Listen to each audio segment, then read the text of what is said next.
अपने इस कार्यकाल के अंतिम बजट के अंदर मांग संख्या 18 और 19 पर चर्चा का प्रस्ताव लेकर आई है। सभापति महोदय, मैं मेरी बात को प्रारंभ करूं उससे पहले मुझे ये कहते हुए बड़ी वेदना है। कानून व्यवस्था, पुलिस आम आदमी के जिंदगी से जुड़ा हुआ एक ऐसा विषय है जो किसी न किसी तरह हमारे जनजीवन को प्रभावित करता है। ये सरकार का अंतिम कार्यकाल का अंतिम बजट पर सरकार के पूर्णकालिक गृह मंत्री मुख्यमंत्री जी, उन्होंने सदन में आज तक इस कानून व्यवस्था के बारे में उठे तमाम उन मुद्दों पर जो मान्य सदस्यों ने अपनी बात के माध्यम से सरकार तक पहुंचाने की कोशिश की, उसका न केवल संज्ञान अब तक नहीं लिया बल्कि कभी यह तोहमत भी नहीं उठाई कि वो सदन में आकर गृह मंत्री के रूप में उन बातों को जवाब दें। मैं आपके माध्यम से मेरी बात के प्रारंभ से ही मांग करता हूं कि चूंकि ये अंतिम बजट का अंतिम सत्र है, मुख्यमंत्री जी को आकर आज सदन के अंदर जवाब देना चाहिए।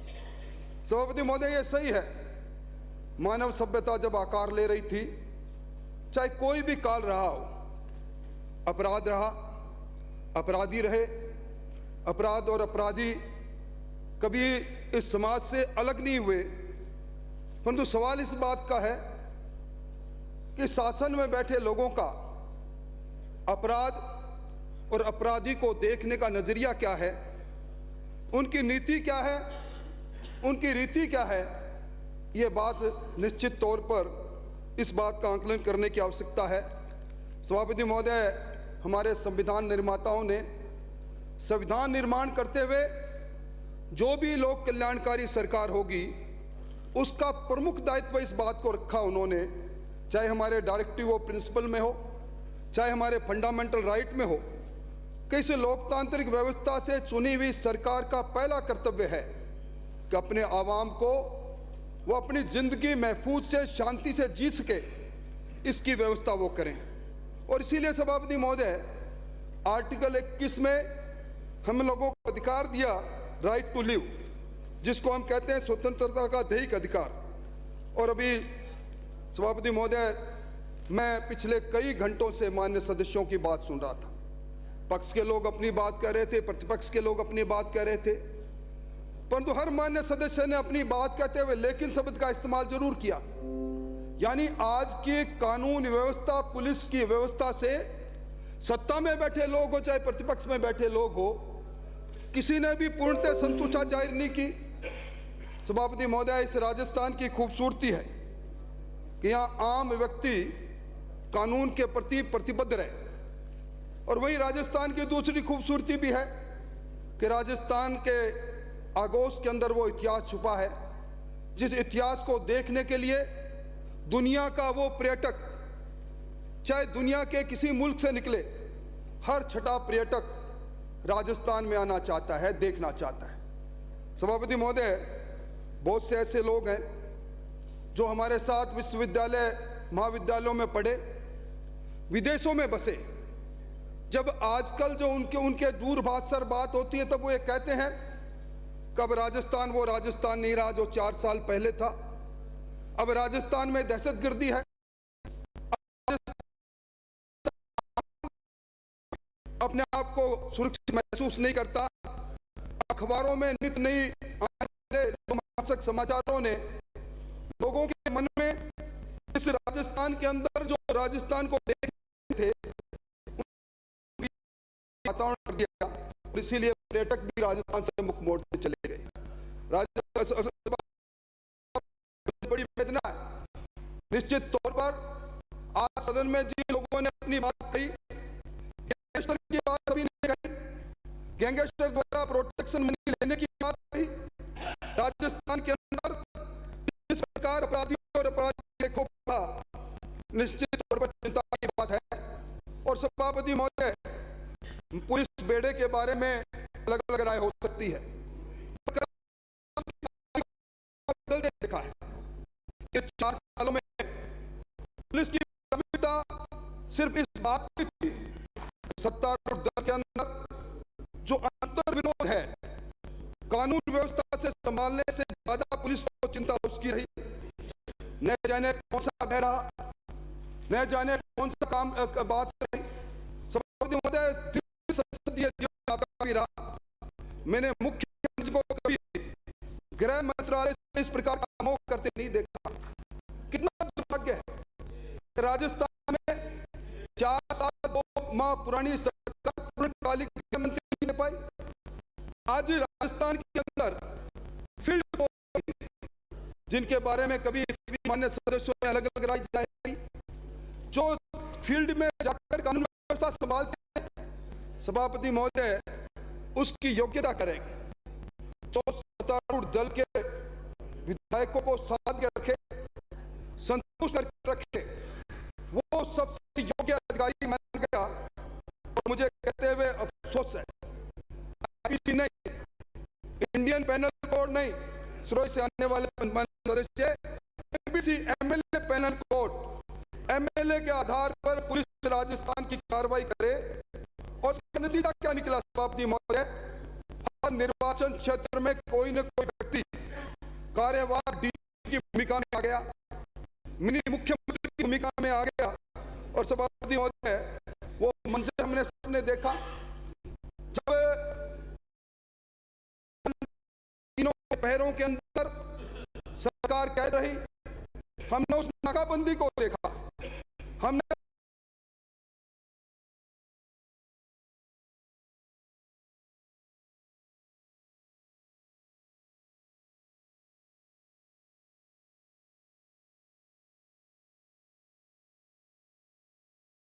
गृह मंत्री से जवाब दो तो ये बात जरूर बताना कि आज सबसे बड़ा अपराध, आज मैं हिंदुस्तानी हूं, मैं राष्ट्र प्रेमी हूं। सभापति महोदय, मुझे गोली कोई मार दे, मेरे पर राष्ट्रद्रोह आरोप लगा दे, और मुझे ये कहते हैं कि मैंने राष्ट्रद्रोह किया, आपने राष्ट्रद्रोह का आरोप लगाया, आरोप भी अपने सहयोगियों पर लगाया। मैं निवेदन करना चाहूंगा, ये जो एसओजी के अंदर आपके इशारे पर नंबर 47 2020 नंबर 49/2020 और एसीबी के अंदर भी सभापति महोदय 129। मैं पूछना चाहूंगा, ये 2020 में दर्ज की और एक बहुत व्यक्ति ने दर्ज करवाई, राजस्थान के कैबिनेट मंत्री ने दर्ज करवाई, और किसी को सुनो या नहीं, 2020 की उत्तरित एफआईआर मानती है। अगर ये एफआईआर दर्ज हुई, एफआईआर में लगाई, आप जवाब बता देना। इस पूरी घटना ने राजस्थान के अंदर एक काबिल डीजीपी को ढूंढने का काम जरूर किया। सभापति महोदय, टेलीग्राफ एक्ट बना हुआ है, टेलीग्राफ एक्ट की धज्जियां उड़ाते हुए टेलीफोनों को टेप किया गया। निश्चित तौर पर अगर मैं कहूं, राजस्थान का गुप्तचर विभाग, राजस्थान का इंटेलिजेंस विभाग, उसका एकमात्र कार्य अगर कोई मुझसे पूछे तो ये रहा कि ये सत्ता के 2 धड़े में बैलेंसिंग ठीक है कि नहीं, कौन से धड़े के अंदर कौन सा संतोष व्यक्ति किससे सफर कर रहा है। इसीलिए इस प्रकार का मंजर है। सभापति महोदय, अभी यहाँ सांप्रदायिकता की बहुत बात चली। अभी इसी 19 फरवरी को मैंने सिर्फ ताल बजाने का बाकी तो आपका नियंत्रण चाहिए। इसी 19 फरवरी को एनआईए ने प्रदेश में पीएफआई के 7 जगह पर छापा मारा। उसमें कोटा में आपके निर्वाचन क्षेत्र में 3 जगह, सवाई माधोपुर में, भीलवाड़ा में, बूंदी में, जयपुर में। और पीएफआई के छापा को एनआईए ने मारा, उसमें राष्ट्र विरोधी दस्तावेज, हिंदुस्तान को कमजोर करने के दस्तावेज और डिजिटल उपकरण और धारदार हथियार मिले। और ये पहला मंजर राजस्थान ने देखा। इस पीएफआई को हिजाब रैली के लिए पीएफआई के उस प्रदेशाध्यक्ष जो आज एनआईए के कारण से जेल में है, मोहम्मद आसिफ के आवेदन पर कोटा के अंदर इस देश के अंदर पहली रैली को अगर अनुमति दी है तो सामने मेरे बैठे संसदीय कार्य मंत्री जी के इशारे पर जो ऑफिसर गैलरी में लोग बैठे उन्होंने दी। और आज उसका क्या रहा? अब इसी में वो एक उनका साथी इमरान और गिरफ्तार हुआ है। ये किस प्रकार का आप सांप्रदायिकता सद्भाव पर भाषण ठोकते हैं? आपके सिरोई से आने वाले मान्य सदस्यों ने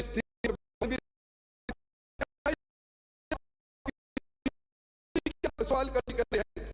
मैं सदन का ध्यान मुख्यमंत्री जी ने जो पैरा 2022-23 बजट के पैरा 109, 2023-24 पैरा 132 133 मुख्यमंत्री जी ने क्या कहा बजट में? सदन में देश में धार्मिक सामाजिक मुद्दों पर असुरक्षा, तनाव, अविश्वास का मोल बढ़ने लगा है।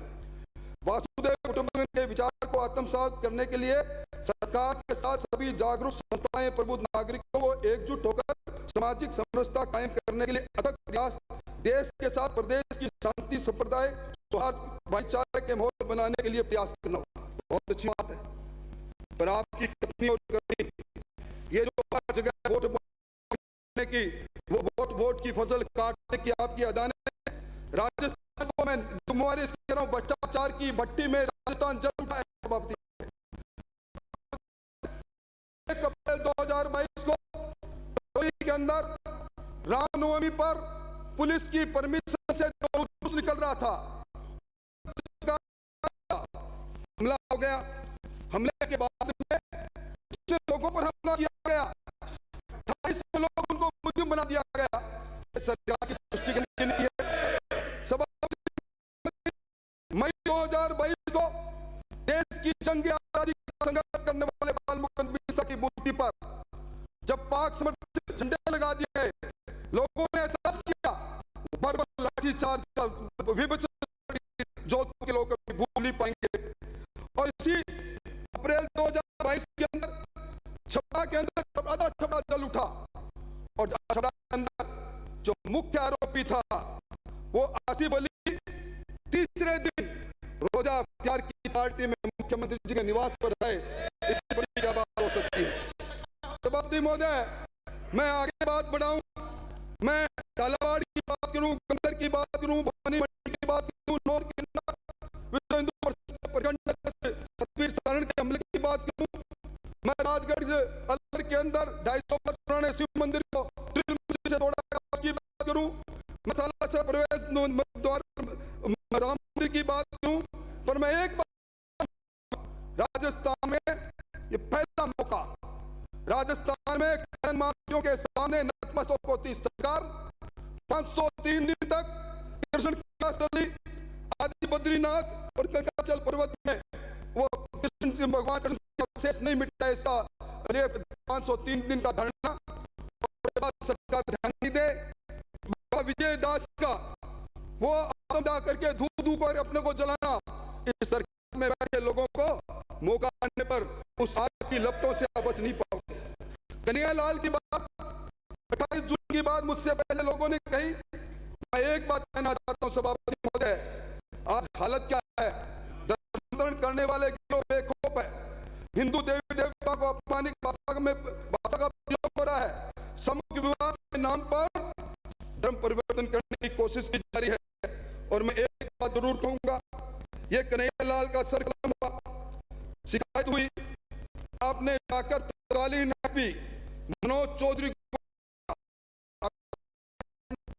और आपने आज उनको धोखा दिया।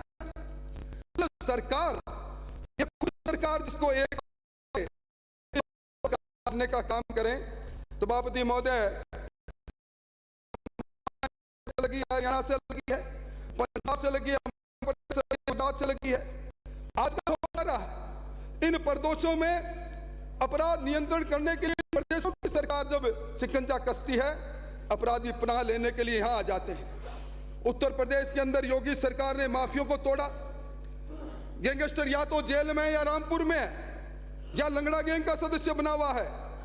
और आज सारे राजस्थान के अंदर किसी न किसी तरह माफियों के शरण में आकर काम कर रहे हैं। आज हरियाणा के अंदर नाबालिग अपराधियों से सरेआम कत्ल करा रहे हैं। राजस्थान ने राजू ठेठ की हत्या को और उसके वीडियो हुए वायरल को लोगों ने देखा। मध्य प्रदेश से सभापति महोदय अवैध हथियारों का जखीरा राजस्थान में आ रहा है। पंजाब से जिसका जिक्र भादरा से आने वाले मान्य सदस्य ने किया, ये हीरोइन, ये अफीम, ये चिट्टा हमारे नौजवानों की जिंदगी लील करने के लिए आ रहा है। सिरोही से सभापति महोदय, जिन एसपी अभिलाषा टाक की बात कही गई, ये शराब की सप्लाई अभिलाषा टाक, और उसके बाद साथ साथ डूंगरपुर में ये जब एडिशनल एसपी एचओ को सस्पेंड इसलिए किया कि डीजी साहब ने पीएचक्यू से विजिलेंस की टीम को भेजा, विजिलेंस की टीम ने देखा एसपी सहित सारे लोग शराब की तस्करी में लगे हैं, गुजरात में शराब भेज रहे हैं। आपने उस वक्त जिन सुधीर जोशी जी को विजिलेंस की टीम के रिपोर्ट के आधार पर एसपी साहब को हटाया, आज क्या कारण है? राजसमंद में लगा दिया। मतलब आप, मैं समझता हूं आप करना क्या चाहते हैं सभापति महोदय। अब यह बहस का विषय ही नहीं रहा कि राजस्थान के अंदर अपराध और अपराधी बेकाबू है, पर मुख्यमंत्री जी एक तर्क देते हैं, मंत्री महोदय भी वही बात कहेंगे, एक बड़ा बढ़ाया तैयार किया हुआ भाषण इनके पास है। तो मुख्यमंत्री जी ने कहा था बजट के अंदर 2021-22 में पैरा 24 के अंदर कि माननीय सदस्य जानते हैं आजादी के कई वर्ष के बाद भी थानों में एफआईआर दर्ज करना कठिन काम था। पहले लोग मारे मारे फिरते थे, फिर भी एफआईआर दर्ज नहीं होती थी। हमारी सरकार के प्रयासों से 2019 से निर्बाध एफआईआर होने लगी। पहले आम धारणा थी कि एफआईआर ज्यादा होना अपराध होना है, अनिवार्य एफआईआर से संख्या बढ़ सकती है, किंतु पीड़ितों को न्याय मिलती है। यह बात नेशनल क्राइम रिकॉर्ड ब्यूरो की रिपोर्ट में भी देखने को मिलता है। मैं मान्य सदस्यों से आग्रह करना चाहूंगा कि आंकड़ों के मायाजाल में अनावश्यक आलोचना करने से बचे, उन पर बल्कि अप्रिशिएट करें। मुख्यमंत्री जी बजट में ये बात कहते हैं सभापति महोदय, मैं समझता हूं एफआईआर दर्ज करना भी अपराध नहीं है, एनसीआरबी के आंकड़ों भी कोई अधिकार नहीं है। सभापति महोदय, मैं एनसीआरबी के आंकड़ों के बजाय एक अभी जो मान्य रायसी नगर से आने वाले मान्य सदस्य ने बात की, संगरिया से आने वाले मान्य सदस्य ने 2007 में प्रकाश सिंह के प्रकरण में इस पूरे देश के अंदर पुलिस की सारी कार्रवाई, पुलिस के एक्शन साझा आपस में प्रदेश करे, उसकी कार्रवाई में समानता रहे, उसके लिए पुलिस एक्ट 2007 आया। पुलिस एक्ट 2007 में यह मैंडेटरी किया गया, हर सूबे के अंदर हर महीने पुलिस के डीजीपी गृह मंत्री जी से हस्ताक्षर करवा के पुलिस का प्रतिवेदन जारी करेंगे। यह भी प्रतिवेदन नेट पर पढ़े हैं। और इसी में सभापति महोदय, पुलिस एक्ट में सेक्शन 12 उसमें यह सुप्रीम कोर्ट ने जारी किया। सेक्शन 12 पुलिस एक्ट का यह कहता है पुलिस की सभी गतिविधियों की कार्य की सुपरवाइजरी पावर चुनी हुई सरकार के पास है, बच नहीं सकती सरकार, कोई इंडिपेंडेंस नहीं है। और चूंकि पुलिस हमारे संविधान की स्टेट लिस्ट में है और पुलिस एक्ट की सेक्शन 29 में लिखा है पुलिस का यह प्राथमिक कर्तव्य है कि वह जनता के जीवन, स्वतंत्रता, अधिकारों की गरिमा, मानव अधिकार और संपत्ति की रक्षा करे। सभापति महोदय, पुलिस प्रतिवेदन के आंकड़ों की तरफ मैं सदन का ध्यान आकर्षित करना चाहूंगा। पुलिस प्रतिवेदन दिसंबर 2022 वर्ष अपराध की तुलनात्मक स्थिति 2020 के अंदर राजस्थान में आईपीसी के 1,93,229 प्रकरण दर्ज हुए। 2021 के अंदर 2,14,552 प्रकरण दर्ज हुए। 2022 के अंदर 3,39,459, यानी 2020 से 22 में 23.89% की वृद्धि। आप कह रहे थे ना कि अपराध बढ़े नहीं, ये मेरा कागज नहीं है, ये सरकार का वो प्रतिवेदन है, डीजीपी साहब ने जारी किया है। और 2021-22 में 11.61। सभापति महोदय, 3 साल में 8,57,751 आपराधिक प्रकरण राजस्थान के शांतिप्रिय राजस्थान में दर्ज हो जाए और राजस्थान की सरकार गाल बजाए कि राजस्थान में कानून और व्यवस्था ठीक है। सभापति महोदय, मैं पिछले साल जो 1 जनवरी से 31 दिसंबर तक जो मामले दर्ज हुए उन मामलों की ओर ध्यान आकर्षित करना चाहूंगा। आईपीसी में मामले दर्ज हुए 2,39,459, चलान हुआ 1,09,749, यानी 45%। सभापति महोदय, ये अदम वकूफ आपसे ज्यादा कोई नहीं जानता होगा इस सदन में। और अदम वकूफ और अदम अन्य 2 कॉलम बनाए गए हैं। अदम वकूफ का मतलब अपराध कारित ही नहीं हुआ, झूठा, और अदम अन्य का मतलब है कि अपराध में साक्ष्य नहीं मिले। आपने इस साल 70,004 FR लगाई अदम वकूफ पर, जो 31.83% है, और FR अन्य में लगाई 40,181। ये 1,10,185 जो FR आपने दी।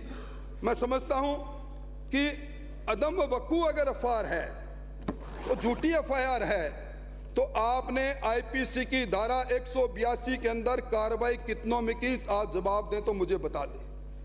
1 लाख की जगह पर 1,000 में की तो बताएं। एक आदत पड़ गई पुलिस की कि आज प्लाट ढूंढो, मामला चल रहा है, डबल पट्टे ढूंढ लो। एक आदमी को कह दिया तू कब्जा कर ले, दूसरों को कह दिया तेरे को सेटल कराएंगे, दोनों से पैसा लेना, सिविल नेचर के नाम पर FR लगा देना और इस प्रकार FR मंजूर कर लेना, ये काम है। मैं समझता हूं, मैं सदन का ध्यान police act 2007 section 31, police act 2007 section 31, FIR दर्ज करना प्रत्येक भार साधक अधिकारी की कानूनी जिम्मेवारी है। FIR दर्ज नहीं करेगा तो उसके सर्विस रिकॉर्ड में रेड एंट्री होगी। बता दें, मुझे जवाब दें तो मंत्री महोदय, कि आपने इस सेक्शन 31 पुलिस एक्ट के अनुसार कितने जगह पर आप तो ऑनलाइन FIR दर्ज कर रहे हो, क्या एक भी SHO के विरुद्ध में FIR दर्ज नहीं करने पर आपने कार्रवाई की? और अभी आप एक रिटायर उत्तर सभापति महोदय, कॉपी पेस्ट भाषण देना आदत पड़ गई मुख्यमंत्री जी से लेकर मंत्रिमंडल के सारे सदस्य, एक ही बस उसमें 2-4 शब्दों का ऊपर नीचे करते हैं। ये भी कहेंगे 156(3) में कार्रवाई, पहले बहुत ज्यादा मुकदमे दर्ज होते थे, अब बड़े कम हो रहे हैं। मंत्री महोदय, 156(3) आपने भी पढ़ा, मैंने भी पढ़ा है। 156(3) में FIR दर्ज कराने के इसका सा पेश करता है कोर्ट में, एफिडेविट देता है साथ में कि मैं ऐसा पुलिस में गया था, मेरी FIR दर्ज नहीं हुई, वो एफिडेविट दे रहा है। इसका मतलब है कि उस सेक्शन 31 के अनुसार उसकी FIR दर्ज नहीं की। आपने कितों की कार्रवाई की? और आपको मालूम है कॉन्स्टिट्यूशनल बेंच का फैसला, Lalita Kumar versus state of UP, FIR दर्ज करना अनिवार्य है, सुप्रीम कोर्ट कह रहा है। अगर दर्ज नहीं करते हैं तो संबंधित अधिकारी के विरुद्ध विधि सम्मत कार्रवाई की जाए। आपने कितों की कार्रवाई की मुझे बता दें। और मैं समझता हूं कि 182, 211 में कार्रवाई कितों की और आपने FIR अन्य लगाया, तो आपने झूठी गवाही के आधार पर IPC में 193 पर कितने में कार्रवाई की। और एक ये बात है कि अपने CRPC में 157 में लिखा है कि कोई भी घटना हो जाए पुलिस को तुरंत मौके पर पहुंचना है। आपकी पुलिस कई घंटे नहीं जाती, क्या आपने एक पर भी कार्रवाई की? मैं आपसे निवेदन करना चाहता हूं सभापति महोदय, मैं निवेदन करूं, यहां हमारे प्रदेश को मंत्री महोदय ने मर्दों का प्रदेश करार किया, खोज आपकी है, मुझे कुछ कहना नहीं, पर जो मर्दों के प्रदेश में आपने कहा था 2021-22 में special investigation unit for crime against women का हमने गठन किया। और आपने, मैं निवेदन करना चाहूंगा, ये NCRB, मैं सिरों से आने वाले मान्य सदस्यों को धन्यवाद देना हूं, इनकी जवान लड़खड़ाई थी। बढ़ाई करते करते जब महिला दुष्कर्म की बात आई तो इनके मुंह से भी निकला नहीं हम पहले नंबर पर हैं। NCRB के आंकड़े चिल्ला कर कह रहे हैं 2019, 2020 और 2021 तीनों के अंदर हम मुल्क के अंदर पहली पायदान पर खड़े होकर हमने इस राजस्थान को कलंकित करने का काम किया। इससे बड़ी बात क्या हो सकती है? 17 महिलाओं की प्रतिदिन लुटती अस्मत राजस्थान को शर्मसार कर रही है। और मैं फिर आपके सोर्स मेरा है पुलिस प्रतिवेदन दिसंबर 2022, महिला अत्याचार 2020 में हुए 34,368, 2021 में हुए 40,220, 2022 में 44,407, यानी 1,18,995 वर्दी। देखो सभापति महोदय, ये 2020 से 2022 के बीच में 29% की वृद्धि। और मैं समझता हूं बलात्कार के मामले 2020 में 5,310, 2021 में 6,337, 2022 में 7,093, कुल 18,740 और वर्दी आपकी है 33%। और इसके अंदर आपने जो FIR देने का काम किया है, रिकॉर्ड बना डाला। FIR आपने दे दी महिला अत्याचार में इस पिछले 1 जनवरी से दिसंबर तक में 44,407 में 19,163 में FR किया आपने, 22,054 में चालान और 3,190 आपने पेंडिंग रखे। बलात्कार के अंदर भी 7,093 में FR 2,943, यानी 49% में चालान और बाकी सारे मामले या तो FR और या ये पेंडिंग। क्योंकि मर्दों का प्रदेश से आपने कह दिया बलात्कार होना बड़ी बात नहीं, और मुख्यमंत्री जी ने कह ही दिया था, DGP साहब ने समझा दिया कि बाहर जाके तो 56% मामले बलात्कार के झूठे होते हैं, और रेप तो दूसरा कोई करता ही नहीं है। सभापति महोदय, हमारी पारिवारिक संस्कृति है, मामा की, फूफा की, बुआ की, ताऊ की, चाचा की, परिवार के लोग बलात्कार करते हैं, हमारी संस्कृति। उस पर सीधा आक्षेप लगा दिया और एक और कह दिया, निर्भया कांड होने के बाद में, फांसी की सजा का प्रावधान होने के बाद में ये बलात्कार और हत्या के प्रकरण बढ़ गए। मैं समझता हूं सभापति महोदय, इन सारी चीजों पर गंभीरता से बात करने की जो बात है। मैं हत्या की बात करूं, राजस्थान में 3 वर्षों में पुलिस प्रतिवेदन कह रहा है 5,339 हत्या के प्रकरण दर्ज हुए, प्रतिदिन 7 हत्याएं।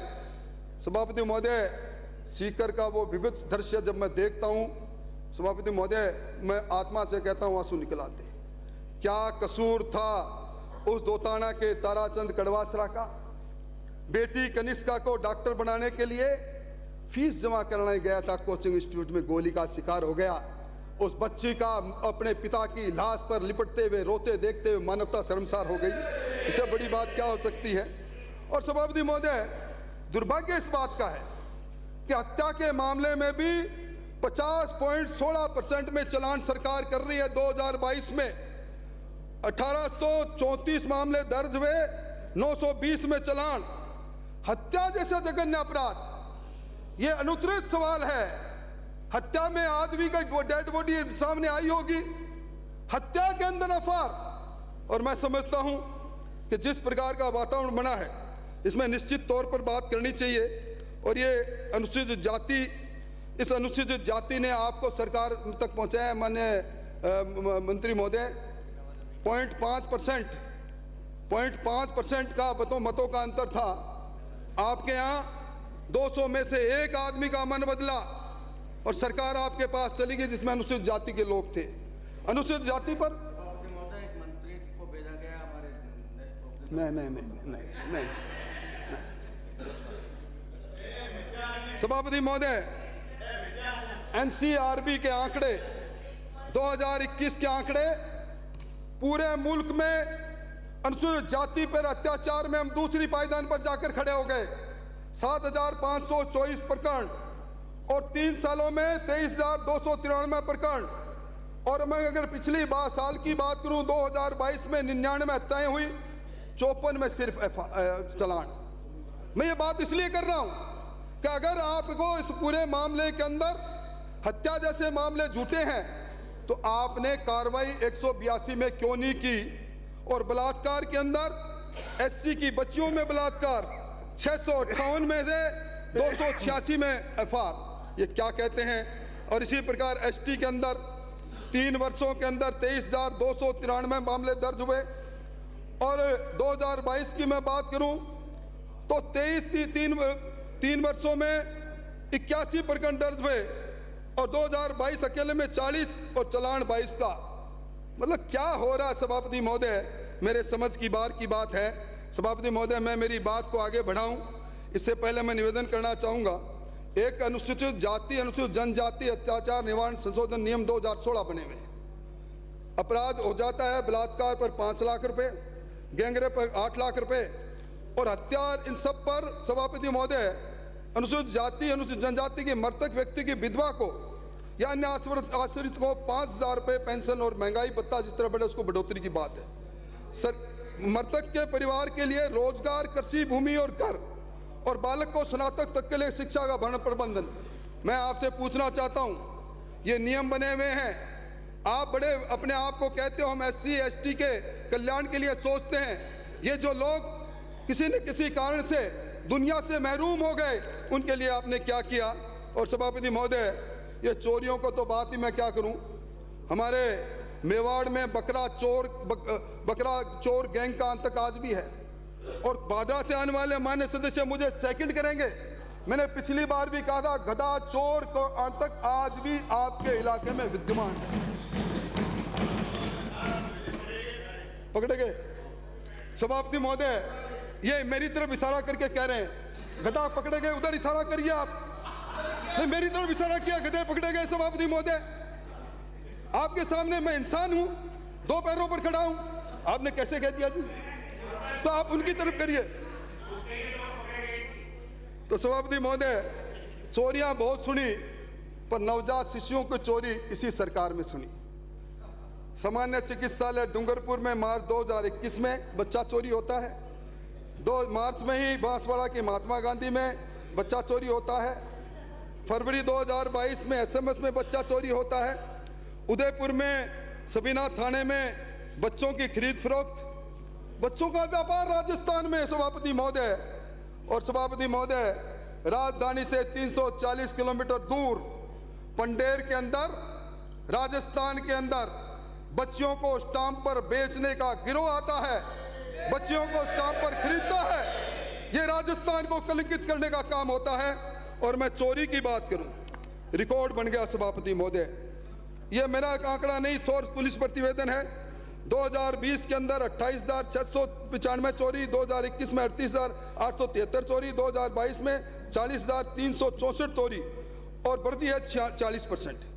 और सभापति महोदय, FR देखो आप, चोर के अंदर चोरी हो जाए, पर आप ये देखो इस वर्ष जो 40,364 चोरियां हुई, ये मैं नहीं कह रहा, पुलिस का प्रतिवेदन कह रहा है सभापति महोदय। 31,773 में FR, 31,773 में FR, 7,401 में चलान। मैं समझता हूं कि आज राजस्थान के अंदर चोरों का आतंक, जितनी चोरी हुई उसमें 80% में सभापति महोदय अगर FR लगती है, इससे बड़ा दुर्भाग्य क्या हो सकता है? सभापति महोदय, अब मैं अवैध हथियारों की बात करना चाहता हूं। राजस्थान के अंदर हरियाणा, पंजाब, बिहार, उत्तर प्रदेश, MP से अवैध हथियारों का जखीरा आ रहा है। 4 वर्षों में अवैध हथियार पकड़े गए। एक भी मामले के अंदर पुलिस ने यह कोशिश नहीं की अवैध हथियार का ओरिजिनली सप्लायर कौन था।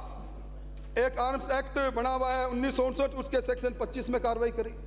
सभापति महोदय, मुझे सदन को यह बताते हुए अफसोस है कि राजस्थान के अंदर जो हमारा आर्म्स एक्ट 1959 का सेक्शन 39 है, उसमें मुकदमा अपराधी पर तब तक नहीं चलाया जा सकता जब तक डिस्ट्रिक्ट मजिस्ट्रेट यानी कलेक्टर प्रोसिक्यूशन की इजाजत नहीं दे। कलेक्टर प्रोसिक्यूशन की इजाजत इसलिए नहीं देता, बड़ा आदमी है, अदालत में जाना पड़ेगा। 1160 प्रकरण में पिछले 3 साल में राजस्थान के अंदर आर्म्स एक्ट 1959 के सेक्शन 39 के अंदर प्रोसिक्यूशन अभी लंबित पड़ी है। अपराधी अपराध करके चले जाए। और ये मैं कह रहा हूं, NCRB के आंकड़े कह रहे, मैं नहीं कह रहा।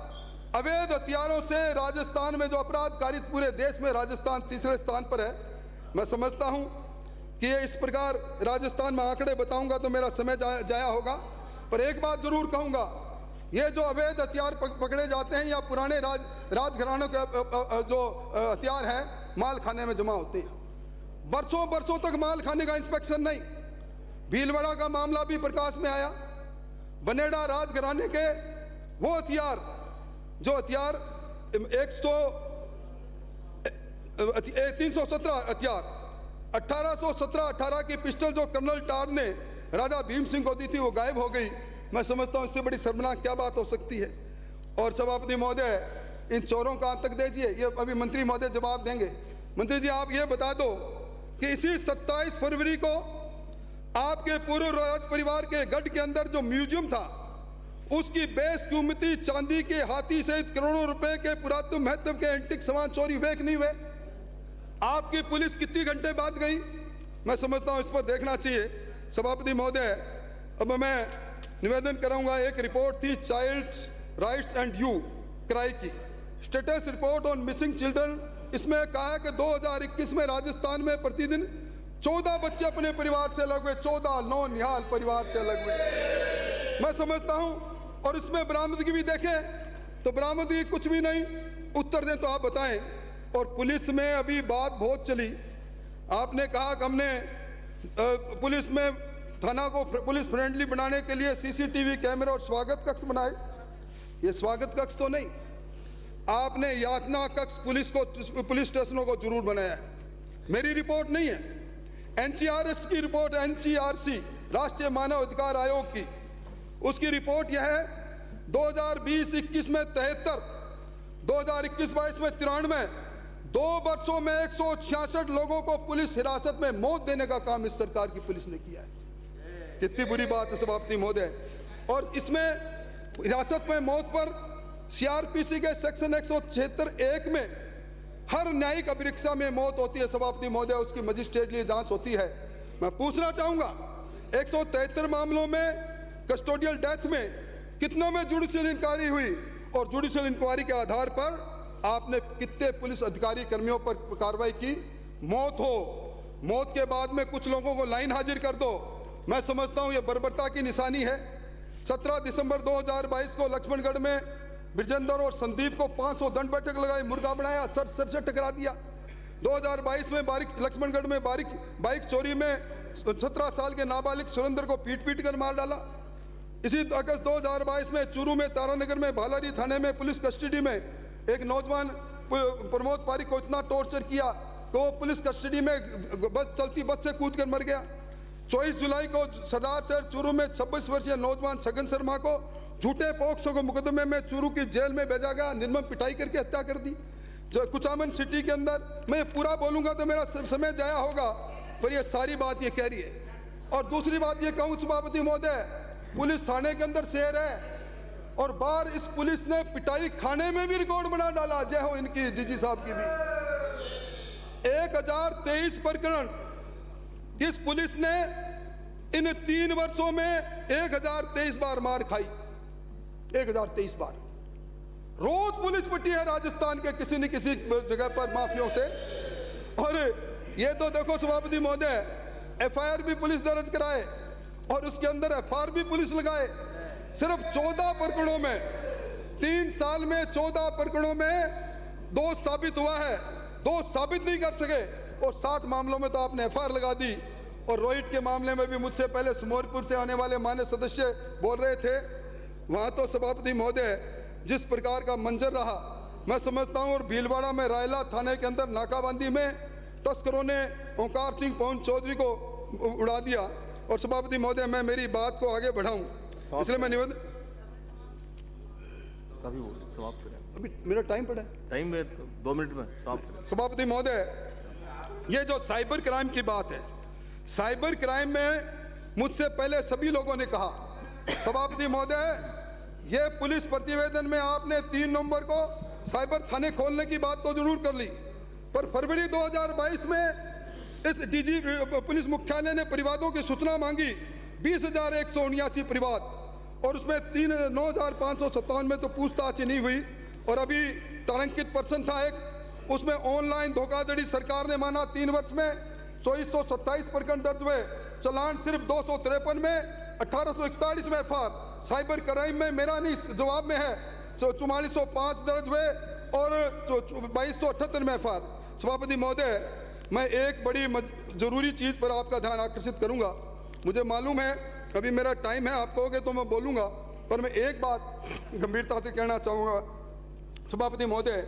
ये जो क्रेडिट कोऑपरेटिव सोसाइटी है जिसका जिक्र सिरोही से आने वाले मान्य सदस्य ने कहा, पिछले 4 साल से राजस्थान के लोगों को ठगने का काम कर रही है। और इसके अंदर रकम का ज़्यादा ब्याज देना, दुगना करना।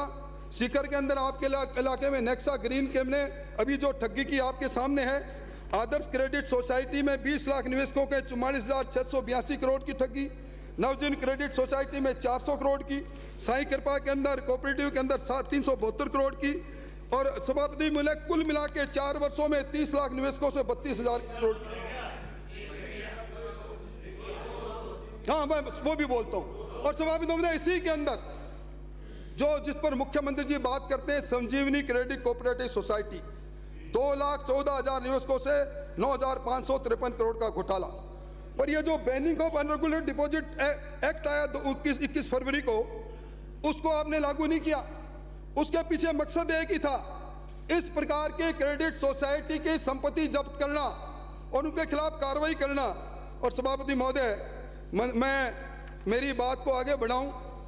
अब ये जो जिस बात को लेकर संजीवनी क्रेडिट सोसाइटी को लेकर प्लीज मुख्यमंत्री जी ने आरोप लगाया केंद्रीय मंत्री पर, मैं निवेदन करना चाहूंगा 2011, 12 और 13 में 3 साल में गजेंद्र सिंह जो मंत्री जी हैं उन्होंने अपना 10 करोड़ का प्लाट बेचा, डीएलसी की रेट पर बेचा, बैंक ट्रांजैक्शन हुआ। और टीपी एक्ट जो बना हुआ है उसमें कहीं नहीं लिखा कि क्रेता से वो पूछे विक्रेता कि तेरा सोर्स क्या है। और संजीवनी क्रेडिट का ऑडिट भी हुआ, 10 करोड़ का प्लाट 953 करोड़ में अगर उन्होंने बेचा तो वो गुनाहगार हो गया।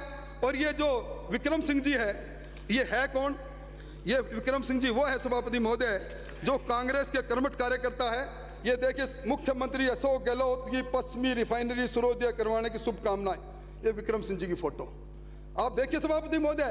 कांग्रेस से पचमढ़ा से उन्होंने टिकट मांगी, मेवाराम जैन विधायक बागमेर को रिफाइनरी लगाने पर हार्दिक बधाई, विक्रम सिंह की फोटो। सभापति महोदय, हरीश चौधरी एआईसी चौधरी पर मनोनीत होने पर विक्रम सिंह जी की फोटो। सभापति महोदय, ये उनके साथ आपके केंद्रीय मंत्री मुख्यमंत्री जी पर मानहानि का मुकदमा कर रहे हैं क्या? जो आरोप उनका नाम लिया मुख्यमंत्री जी ने, उनको शोभा नहीं देता, उन पर शोभा नहीं देता। मुख्यमंत्री जी ने नाम लिया, मुकदमा कर रहे हैं कि मानहानि का मुकदमा करवा रहे हो क्या? मुख्यमंत्री जी ने खुले में नाम लिया है, खुले में नाम लिया। अफसोस इस बात का है, गजेंद्र सिंह पर आरोप लगाया, उनकी दिवंगत मां पर आरोप लगाया। मेरी चुनौती है सरकार सिद्ध कर दे। इस सरकार अपने इस विक्रम सिंह कांग्रेस के कार्यकर्ता के माध्यम से एक बढ़ते हुए नेता को खत्म करने की साजिश कर रहे हैं, क्योंकि उन्होंने मुख्यमंत्री जी के पुत्र को हराया। सभापति महोदय, जांच की मांग निवेदन करना चाहूंगा, जांच की मांग कर दो, जांच की मांग कर दो। अगर दूध का दूध पानी का पानी हो जाए। बिराजे माननीय सदस्य प्लीज बिराजे बाप, माननीय सदस्य प्लीज सहयोग करें। 40 मिनट से ज्यादा हो गया सभापति महोदय, मेरे 40 मिनट है। सभापति महोदय, इनमें सच्चा 40 मिनट से ज्यादा जांच की मांग क्यों नहीं करते? तो 2 मिनट में 3 मिनट। सभापति महोदय, ये जो बातें हैं मैंने कही, अंकित नहीं होगा, बड़ी जिम्मेवारी से कही है, बड़ी जिम्मेवारी से कही है। बिराजे संजीवनी वाले के साथ किसी का भी गंभीरता बढ़ती है थोड़ी। 953 करोड़ के घोटाले में 10 करोड़ का अगर संजीवनी क्रेडिट सोसाइटी एक व्यक्ति का प्लाट खरीदती है, एसओजी उसको दोषी बनाने की कोशिश करती है, इससे बड़ा दुर्भाग्य कोई हो नहीं सकता। सभापति महोदय, ये तार कहां से कहां जा रहे हैं। और अंत में मैं जेल के बारे में 2 बात कह के बात खत्म करूंगा। सभापति महोदय, मैं इस बात के लिए तो धन्यवाद देना चाहूंगा कि 1894 का अंग्रेजों के समय में बड़े प्रिजन एक्ट के माध्यम से जेल मैनुअल 1951 का इन्होंने संशोधन किया। पर एक बात मैं जरूर कहूंगा कि जो हाईकोर्ट ने जो सुमोटो जो रिट पिटीशन के अंदर जो इनको जेल प्रशासन को 45 निर्देश दिए थे, उनकी पालना इन्होंने नहीं दी। और इन्होंने एफिडेविट देकर कहा कि हम 15 दिसंबर तक प्रिजन एक्ट सदन में नए रूप में प्रस्तुत कर देंगे। आज ये सदन पुलिस और कारागार पर बात कर रहा है। आज जेल अपराधियों का ऐसा बन गई, जेल से अपराधी अपनी समानांतर गैंगे चला रहे हैं। और इन्होंने जो वादा किया हाईकोर्ट में एफिडेविट देके एजी ने, उसके अनुसार ये जो नया प्रिजन एक्ट है ये कब सरकार लेकर आए ये बताएं। और कुल मिला के मैं कह सकता हूं कि राजस्थान के अंदर इन 4 सालों में दहशतगर्दी का वातावरण रहा। राजस्थान के पुलिस का इस्तेमाल राजनीतिक प्रतिशोध के लिए किया जाता रहा।